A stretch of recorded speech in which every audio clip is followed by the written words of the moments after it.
मला आता एक विचारायचं की मध्ये एक टर्म फेमस होत होती प्राणायाम, जसं आपण बोललो तर भ्रामरी प्राणायाम म्हणून एक टर्म खूप जास्त फेमस होत होती. तर एक्झॅक्टली ते काय असतं ते तुम्ही जरा समजून सांगा सोप्या पद्धतीमध्ये. ओके. भ्रामरी हा शब्दच मूळ आला आपल्या भुंगा. भुंगा एक बघितलं का? भुंगा तो काळ्या कलरचा असतो. हो. तर त्याच्या गुणगुणण्यावरून त्याच्या आवाजावरनं हा भ्रामरी शब्द आला. अच्छा. ओके.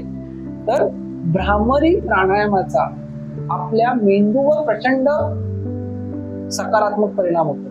आता हे सायन्स मध्ये तुम्हाला भरपूर नेटवर इंटरनेटवर तुम्हाला भरपूर असे रिसर्च पेपर मिळतील की भ्रामरी प्राणायामाचा शरीर आणि मनावर काय परिणाम होतो. तर तो शरीर व मनावर परिणाम होतोच, त्याबरोबर जास्त करून आपल्या मेंदूवर परिणाम होतो. आणि मेंदूवर परिणाम होणं का आवश्यक आहे, कारण का आपल्या शरीरातलं सगळं कंट्रोल हा मेंदूकडे करत असतो.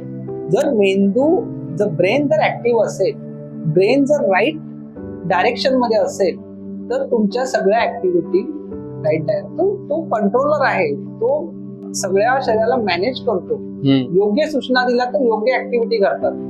त्याच वेळेस म्हणून ते म्हटलं योगामध्ये कर्मसु कौशल्यम. जर तुम्हाला जर परफेक्ट नॉलेज असेल, ऍक्च्युअल नॉलेज असेल, तर तुमचे ऍक्शन्स पण ऍक्च्युअल होतात. म्हणजे ज्या तुम्हाला चांगल्या कर्माकडे, म्हणजे तुमच्या शरीराकडे, मनाकडे, चांगल्या समाजाकडे घेऊन जातात.